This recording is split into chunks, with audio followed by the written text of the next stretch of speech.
उत्तर प्रदेश की उच्च शिक्षा व्यवस्था में एक बड़ा बदलाव आकार ले रहा है। एक ऐसा बदलाव जो आने वाले वर्षों में लाखों छात्रों, हजारों शिक्षकों और सैकड़ों शिक्षण संस्थानों की दिशा तय कर सकता है। सवाल यह है कि आखिर लखनऊ में बन रही यह नई इमारत इतनी महत्वपूर्ण क्यों है और क्यों योगी सरकार इसे शिक्षा सुधारों की नई आधारशिला बता रही है। उत्तर प्रदेश में शिक्षा व्यवस्था को आधुनिक तकनीक आधारित और विश्व स्तरीय बनाने की दिशा में योगी सरकार लगातार बड़े कदम उठा रही है। इसी कड़ी में राजधानी लखनऊ से एक महत्वपूर्ण तस्वीर सामने आई है, जहां उच्च शिक्षा के क्षेत्र में भविष्य की नई नींव रखी जा रही है। लखनऊ के आशियाना क्षेत्र में निर्माणाधीन उत्तर प्रदेश राज्य उच्च शिक्षा परिषद भवन का निरीक्षण प्रदेश के उच्च शिक्षा मंत्री योगेंद्र उपाध्याय ने किया। उनके साथ प्रमुख सचिव उच्च शिक्षा MP अग्रवाल भी मौजूद रहे।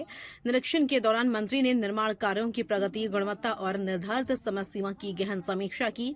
लेकिन यह केवल एक भवन का निरीक्षण नहीं था, यह उस विजन का निरीक्षण था जिसके जरिए मुख्यमंत्री योगी आदित्यनाथ उत्तर प्रदेश को देश के अग्रणी शिक्षा राज्यों में शामिल करने की दिशा में आगे बढ़ रहे हैं।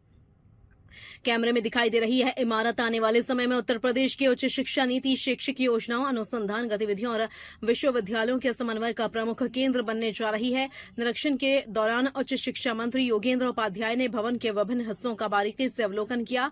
उन्होंने कार्यदायी संस्था और विभागीय अधिकारियों को स्पष्ट निर्देश दिए कि निर्माण कार्यों में किसी भी प्रकार की गुणवत्ता से समझौता नहीं होना चाहिए। मंत्री ने कहा कि यह भवन केवल एक प्रशासनिक ढांचा नहीं, बल्कि प्रदेश की उच्च शिक्षा व्यवस्था को अधिक प्रभावी, आधुनिक और तकनीकी सक्षम बनाने की दिशा में एक महत्वपूर्ण आधारशिला सिद्ध होगा।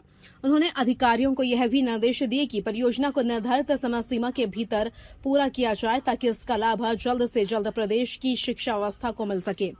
दरअसल मुख्यमंत्री योगी आदित्यनाथ के नेतृत्व में उत्तर प्रदेश सरकार नई शिक्षा नीति 2020 के प्रभावी क्रियान्वयन पर विशेष जोर दे रही है। सरकार विश्वविद्यालयों और महाविद्यालयों में आधारभूत सुविधाओं के विस्तार, डिजिटल संसाधनों की उपलब्धता, स्मार्ट प्रशासनिक व्यवस्थाओं और गुणवत्तापूर्ण शिक्षा को बढ़ावा देने के लिए लगातार कार्य कर रही है। इस रणनीति के तहत राज्य उच्च शिक्षा परिषद भवन को विकसित किया जा रहा है, ताकि नीति निर्माण, शैक्षिक योजना, अनुसंधान, प्रोत्साहन और संस्थागत समन्वय को नई गति मिल सके। विशेषज्ञों का मानना है कि जब शिक्षा से जुड़े सभी प्रमुख निर्णय और गतिविधियां एक आधुनिक एवं तकनीकी रूप से सक्षम परिसर से संचालित होंगी, तो इससे न केवल प्रशासनिक दक्षता बढ़ेगी, बल्कि विद्यार्थियों और शिक्षण संस्थानों तक योजनाओं का लाभ भी तेजी से पहुंचेगा। निरीक्षण के बाद उच्च शिक्षा मंत्री योगेंद्र उपाध्याय ने शिक्षा निदेशालय के नवनिर्मित कैंप कार्यालय का लोकार्पण भी किया। उन्होंने फीता काटकर और अनावरण पट्टिका का अनावरण कर इस कैंप कार्यालय को विभागीय कार्यों के लिए समर्पित किया। यह नया कैंप कार्यालय विभागीय कार्यों के संचालन को और अधिक सक्षम बनाएगा। मंत्री ने कहा कि इसके माध्यम से शासन, निदेशालय, विश्वविद्यालयों और महाविद्यालयों के बीच बेहतर समन्वय स्थापित होगा।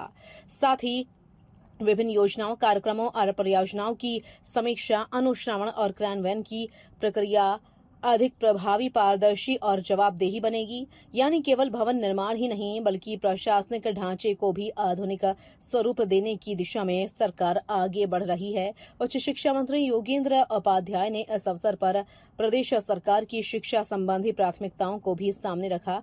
उन्होंने कहा कि सरकार उच्च शिक्षा संस्थानों को केवल डिग्री प्रदान करने वाले शिक्षण केंद्रों तक सीमित नहीं रखना चाहती, बल्कि उन्हें नवाचार, अनुसंधान, स्टार्टअप, संस्कृति, कौशल विकास और रोजगारोन्मुख शिक्षा के मजबूत क्षेत्रों के रूप में विकसित करने की दिशा में काम किया जा रहा है।